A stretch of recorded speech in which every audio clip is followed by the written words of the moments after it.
Então vamos lá, turma.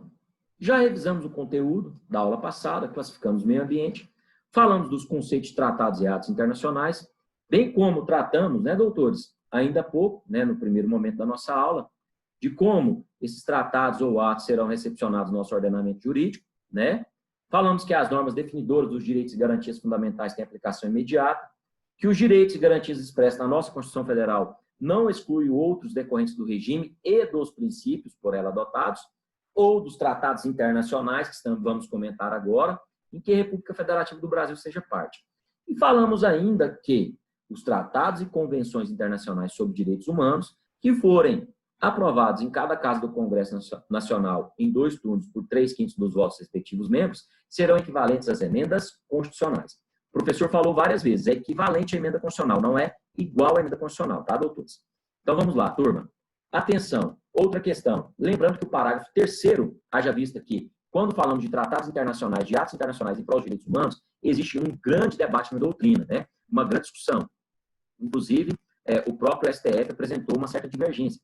Mas olha só, turma, quando falamos aí de atos internacionais, de tratados internacionais, da incorporação deles no nosso país, que é o tema da nossa aula, que são conferências internacionais ambientais, então, quando falamos desses atos internacionais, lembrando que, atenção, a emenda constitucional número 45 de 2004, ela inseriu o parágrafo 3º do artigo 5º. Por quê? Olha o texto legal. Os tratados internacionais, né, que forem aprovados em cada caso do Congresso Nacional em 2 turnos, por 3/5 dos votos dos respectivos membros, serão equivalentes à emenda constitucional. E esses atos internacionais, pessoal, que forem, né, literalmente incorporados no nosso ordenamento, por esse quórum qualificado, eles serão equivalentes à emenda constitucional. Bom, então eu já falei isso várias vezes, deixa eu admitir uns colegas, para que eu possa continuar. Turma, olha só, continuando. Quando falamos aí, né, só para comentar, não é tópico da nossa aula, mas já que falamos de tratados internacionais e prol dos direitos humanos, tá? Deixa eu admitir o colega. E atenção, todo mundo que for entrando, por favor, desligando os microfones, tá, doutores? Para evitar interferência. Então, olha só, turma, quando falamos aí dos tratados internacionais em prol dos direitos humanos, ao serem incorporados no nosso ordenamento jurídico, doutores, eles terão qual status? Então, qual status se apresentam os tratados de direitos humanos ao serem incorporados no nosso ordenamento jurídico? Tem várias correntes, né, doutrinárias. Primeira, a corrente que reconhece a natureza supranacional dos tratados internacionais de direitos humanos, né? Quem defende é o ministro Celso de Mello, que, segundo ele, esses tratados ou essa corrente, esse entendimento, que os tratados ou atos internacionais em prol dos direitos humanos, no nosso caso, vamos falar aí do meio ambiente, eles têm que estar acima das nações. Portanto, eles têm que ter natureza supranacional. Eles estariam acima das constituições. No entanto, existe muito debate acerca desse entendimento. Tem uma outra corrente que reconhece a natureza constitucional desses documentos internacionais de direitos humanos, né? Por exemplo, Flávio Piovesan. A corrente, que inclusive é muito bacana essa corrente, é muito aceita, a corrente que afirma que as convenções internacionais têm natureza de lei ordinária, deixa de lado, corrente minoritária, e o entendimento atual do STF, que entende que estabelece que os tratados de direitos humanos têm caráter supralegal. Então, para o STF, doutores, os atos internacionais de direitos humanos, ao serem incorporados no nosso ordenamento jurídico, terá natureza supralegal. Quer dizer o quê, doutores? Quer dizer que esses atos internacionais, eles estão acima das leis, porém abaixo da Constituição. Como assim, professor? Confundiu tudo. Professor, e um tratado internacional que passar pelo quórum qualificado do artigo 5º, parágrafo 3º, doutores, se cair da seguinte forma no concurso público: os atos internacionais em prol dos direitos humanos, que forem aprovados em cada casa do Congresso Nacional em 2 turnos por 3/5 dos votos respectivos membros, serão equivalentes à emenda constitucional. Vocês vão marcar como está correto? 100%. Letra da lei, artigo 5º, parágrafo 3º, que foi inserido por meio da emenda constitucional número 45 de 2004. Doutores, atenção. E os que não versarem, ou perdão, os que não passarem por este quórum qualificado? Qual a natureza? Os tratados em prol dos direitos humanos que forem incorporados em nosso ordenamento jurídico, tá certo? Atenção, eles terão, em prol dos direitos humanos, de acordo com o STF, eles terão status ou natureza supralegal. Quer dizer o quê, professor? Quer dizer que eles estarão acima das leis, porém abaixo da Constituição. Tá certo? Tranquilos? Mas o próprio STF é divergente. Vou dar um exemplo. Olha só, o Pacto de São José da Costa Rica, só para exemplificar, só para explicar, o Pacto de São José da Costa Rica, que é do ano de 1969, que é a Convenção Americana de Direitos Humanos, lá do ano de 1969, que é conhecido como Pacto de São José da Costa Rica, ele foi ratificado pelo Brasil, né, que o Brasil foi signatário, obviamente, por meio do Decreto 678 de 1992. Então, o Decreto 678 de 1992, que inclusive é anterior, obviamente, à Emenda Constitucional número 45 de 2004, e que não passou pelo quórum qualificado. Lá no artigo 7º, item 7, ele diz o seguinte: direito à liberdade pessoal. Estou lendo agora o Pacto de São José da Costa Rica, artigo 7º, item 7. Ninguém deve ser detido por dívidas. Este princípio não se limita a mandados de autoridade judiciária competente expedidos em virtude do inadimplemento de obrigação alimentar. Ou seja, ninguém deve ser detido por dívidas. De acordo com o Pacto de São José da Costa Rica, que o Brasil ratificou por meio do Decreto 678 de 1992, ninguém pode ser preso por dívidas. Atenção, salvo aquele que não paga pensão alimentícia. Turma, porém, a nossa Constituição Federal, olha só, o STF, a natureza, professor, para o STF, qual a natureza ou status dos atos internacionais ao serem, em prol dos direitos humanos, ao serem incorporados no nosso ordenamento? Terão status supralegal. Para o STF, terão status supralegal. Quer dizer que, atenção, estará acima das leis, porém abaixo da Constituição. Tem uma corrente que entende que esses tratados, né, deveriam ter natureza supraconstitucional ou supranacional, perdão. Quer dizer que eles estariam acima das constituições. Mas o STF, doutores, entende que é natureza supralegal, está acima das leis, abaixo da Constituição. Só que o STF utilizou o Pacto de São José da Costa Rica, que é do ano de 1969, que foi ratificado por meio do Decreto 678 de 1992. Olha só, esse Pacto de São José da Costa Rica, que o STF utilizou, inclusive, como fundamento, ele utilizou como fundamento para criar a súmula vinculante número 25. Atenção, olha o que diz o artigo 5º. Todos são iguais perante a lei, sem distinção de qualquer natureza, né? Garantidos aos brasileiros e aos estrangeiros residentes no país a inviolabilidade do direito à vida, à liberdade, à igualdade, à segurança e à propriedade, nos seguintes termos. Agora vamos lá no artigo 67 do artigo 5º. Olha o que diz a Constituição. Não haverá prisão civil por dívida, com exceção, salvo, do responsável pelo inadimplemento involuntário, né, inexcusável de obrigação alimentícia, né? Não haverá prisão civil por dívida, porém, aquele que não paga pensão alimentícia pode ser preso. E do depositário infiel. No entanto, o nosso país, em determinado momento, passou por uma insegurança jurídica com relação ao depositário infiel. Determinados tribunais tinham entendimento que, com base na Constituição, ele poderia ser preso, né? Outros que, entendendo que o Pacto de São José da Costa Rica, do ano de 69, foi ratificado em 92, que é anterior à Emenda Constitucional 45 de 2004, atenção, que o Brasil é signatário do Pacto de São José da Costa Rica, sendo assim, ele não pode permitir a prisão civil por dívida. Como surgiu essa insegurança jurídica? Nos moldes do artigo 103A, o que o STF fez? Criou a súmula vinculante número 25. Olha só, o que quer dizer a súmula vinculante número 25? É ilícita a prisão civil de depositário infiel, qualquer que seja a modalidade de depósito. Turma, olha só, inclusive essa súmula vinculante número 25 é contrária ao texto constitucional do artigo 5º, inciso 67. Olha só, o STF entende que a natureza ou status dos atos internacionais em prol dos direitos humanos, ao serem incorporados no nosso ordenamento, é supralegal. Quer dizer o quê? Se cair em concurso, vocês vão marcar supralegal. Quer dizer que está acima das leis, porém abaixo da Constituição. Mas quando ele utilizou o Pacto de São José da Costa Rica, artigo 7º, item 7, que é do ano de 92, foi ratificado por meio do Decreto 678 de 92, não passou por quórum qualificado.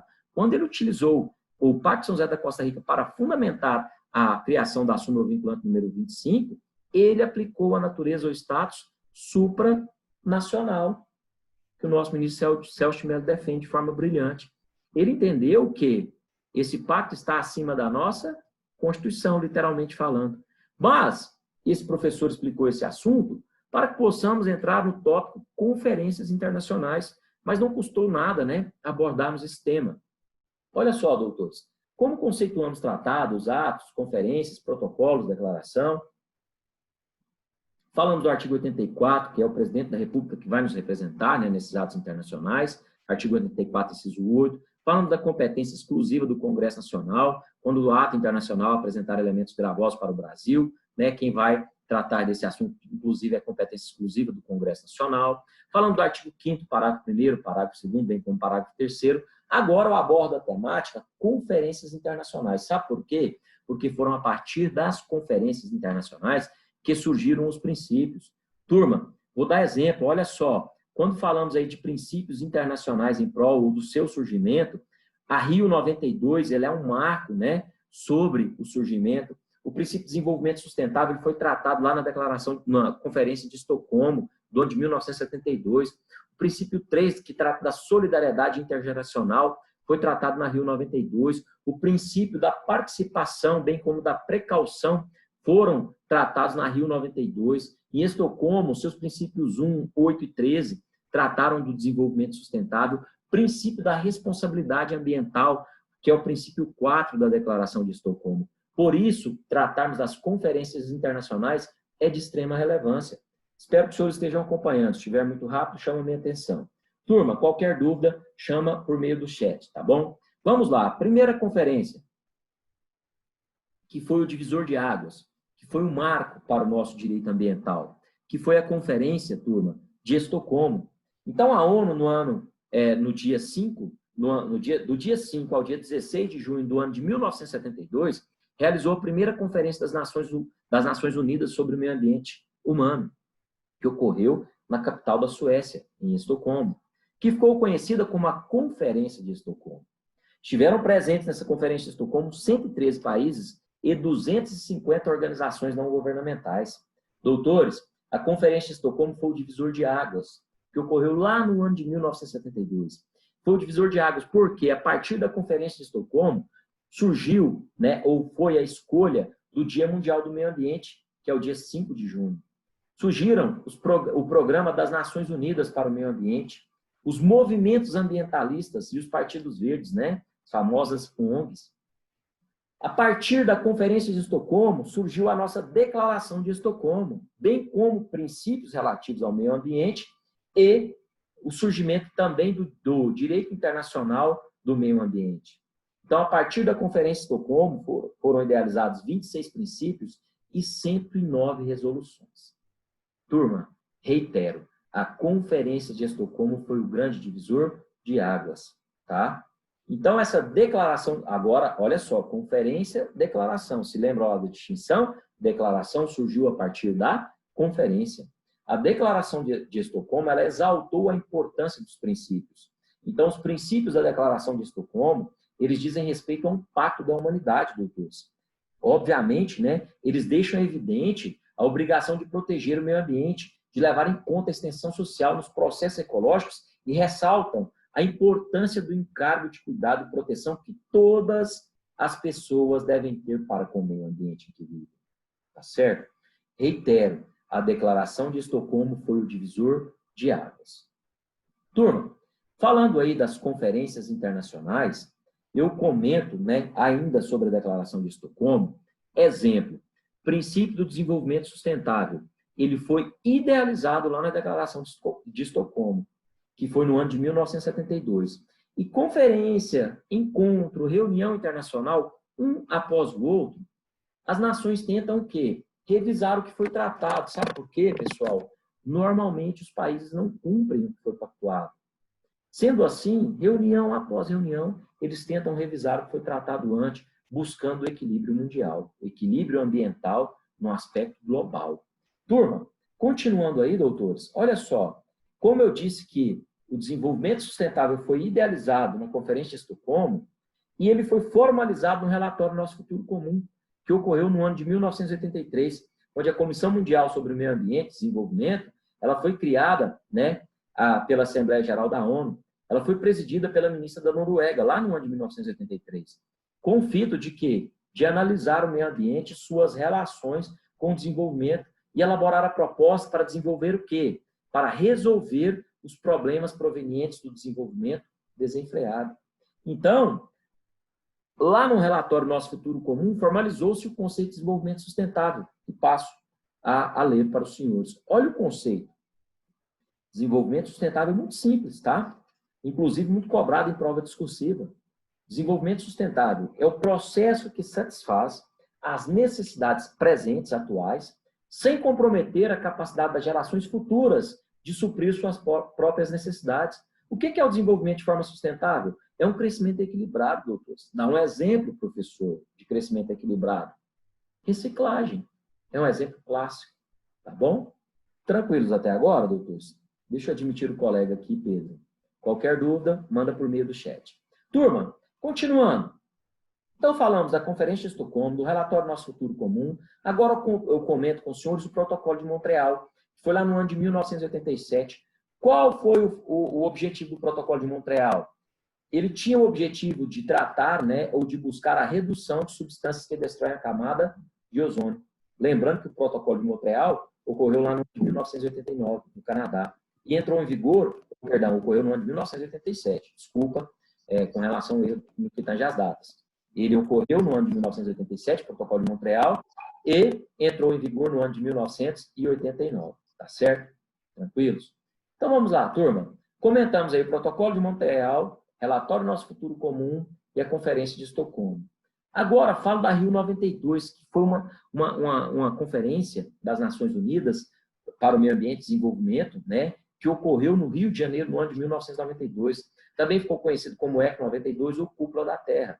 Turma, a Rio 92 foi de extrema relevância, porque vários princípios para o direito ambiental foram tratados na Rio 92. Já comentamos algum: precaução, participação, desenvolvimento sustentável. 120 países participaram, mais ou menos, aproximadamente. Eles buscaram soluções para a construção da sustentabilidade no que tange a questão global. E também trataram da Agenda 21, que buscava arrecadar recursos financeiros para realizar as metas a serem atingidas pelos países signatários da Rio 92. Então, vários princípios do nosso direito ambiental atual foram tratados na Rio 92. Por isso a importância dessa conferência, tá? Após a Rio 92, né, doutores, eu passo a tratar da nossa conferência, ou leia-se, do nosso Protocolo de Kyoto. O Protocolo de Kyoto ocorreu no Japão, no ano de 1997, tá certo? Então, os países eles chegaram à conclusão que os principais poluidores mundiais, né, as grandes potências, não estavam obedecendo às normas propostas pela Rio 92. Os projetos e normas propostas, né, as metas da Rio 92, que foi do ano de 1992, olha só, que foram tratados em 92, de novo, Protocolo de Kyoto, no ano de 1997, tentando revisar essas propostas e projetos. Por quê? Porque os países envolvidos não estavam cumprindo. Então, o Protocolo de Kyoto ele exigiu uma redução de 5% da poluição atmosférica, tendo por base a poluição provocada lá no ano de 1991, e também tinha uma previsão com multas elevadas para quem descumprisse as exigências do Protocolo de Kyoto. Atenção, os países potência não concordaram no Protocolo de Kyoto. Sendo assim, em agosto, lá no ano de 2001, o protocolo foi 97. Já no ano de 2001, na terceira reunião sobre o clima, que ocorreu na Alemanha, o Protocolo de Kyoto foi reformulado, reduzindo de 5% para 2% a poluição provocada em 91, bem como ocorreu uma redução do valor das multas. Com isso, turma, os principais países aceitaram assinar o Protocolo de Kyoto, com exceção de quem? Com exceção dos Estados Unidos.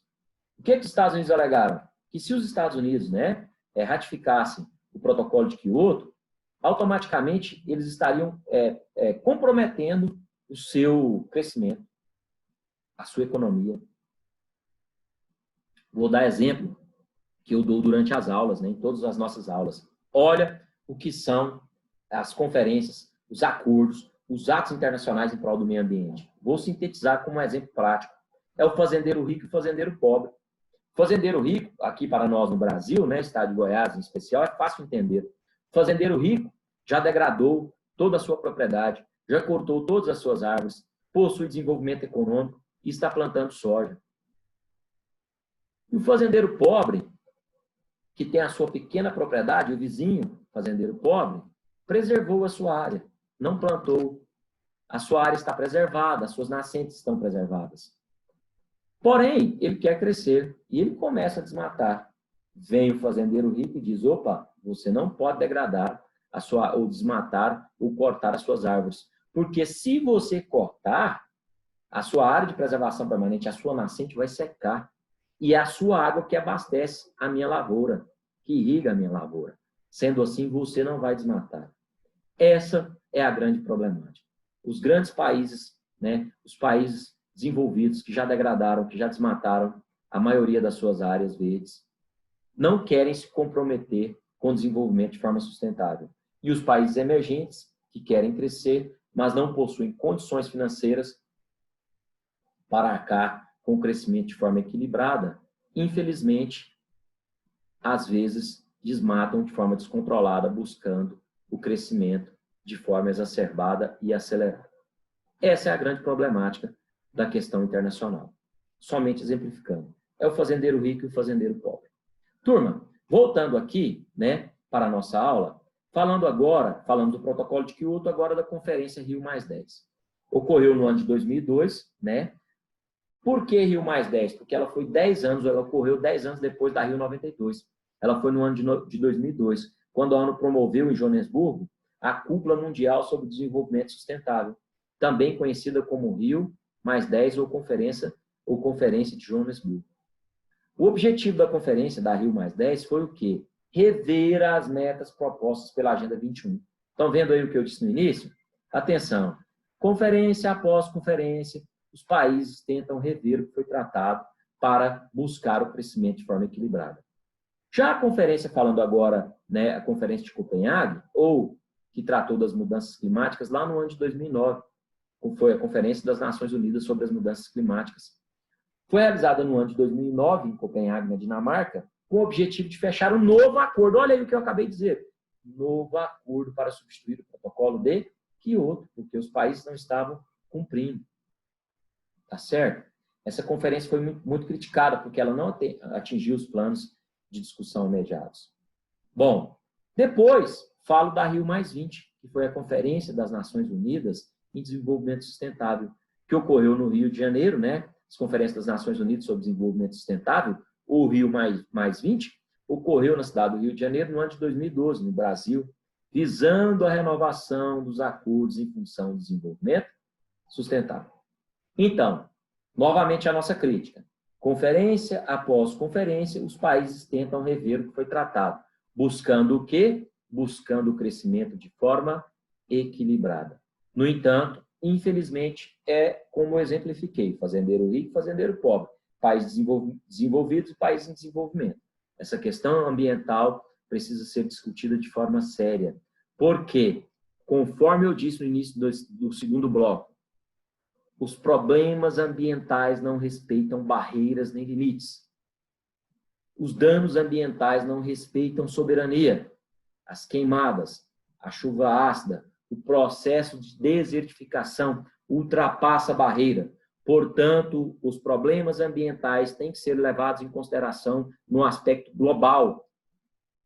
Todas as nações têm dever para com o meio ambiente, sendo assim ações concatenadas entre as nações faz-se necessário. Tá certo, doutores? Turma, por fim, eu falei das conferências para provar que o surgimento dos princípios ambientais contemporâneos, eles, né, foram tratados, eles foram idealizados a partir das conferências internacionais. Por exemplo, desenvolvimento sustentável, que ocorreu em Estocolmo, responsabilidade também em Estocolmo, desenvolvimento sustentável de novo, né, lá no relatório Nosso Futuro Comum, Rio 92, solidariedade intergeracional, participação e precaução lá na Rio 92, enfim, as conferências internacionais foram primordiais para o surgimento dos princípios em prol do meio ambiente, que é o tópico da próxima aula, que é assunto cobrado constantemente em concurso público. Enfim, no próximo encontro eu faço toda uma revisão do conteúdo e falo dos princípios ambientais em prol do meio ambiente. Turma, deixo esse momento agora para as dúvidas. Lembrando que o professor estará disponível a partir de agora no ambiente virtual, bem como os senhores no grupo de estudos, por meio do aplicativo WhatsApp. Lembrando que agora haverá um intervalo e depois os senhores vão realizar a tarefa pós-aula. Atenção, doutores, tem uma tarefa pós-aula síncrona, para que os senhores possam resolver no ambiente virtual de aprendizagem. Essa tarefa é um pouco mais extensa. Os senhores terão que ler sobre as conferências e elaborar um texto, sintetizar o assunto. Tá bom? Doutores, deixo o espaço aberto. Quem possuir dúvidas pode manifestar. Caso contrário, este professor encerrará a sua aula nos minutos finais. Sendo assim, questiono novamente. Quem possuir dúvidas pode fazer uso da palavra. Pode acionar a câmera ou mandar por meio do chat. Pergunta: essa atividade deve ser necessariamente enviada hoje? Turma, o lapso temporal é mais extenso, porém, didaticamente falando, a parte final, o segundo momento da nossa aula é para atividade síncrona, tá bom?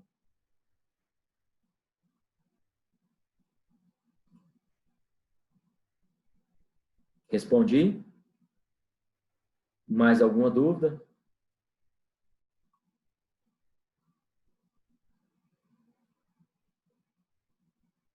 Bom, levando-se em consideração que nenhum colega apresentou manifestação acerca das dúvidas, lançamos o conteúdo acerca de conceitos, classificação, natureza jurídica do direito ambiental, bem como conceito, classificação de meio ambiente, ecologia. Lançamos aí conceito de desenvolvimento sustentável, falamos das conferências internacionais. Como nenhum colega manifestou dúvida, eu declaro encerrado a nossa aula síncrona. Estarei online no ambiente virtual de aprendizagem, bem como no grupo de estudos. Doutores, segundo momento da nossa aula é para que os senhores possam realizar a nossa atividade pós-aula síncrona. Muito obrigado. Tenham todos uma ótima noite de estudos. Estarei online, tá certo? Ok. Muito obrigado.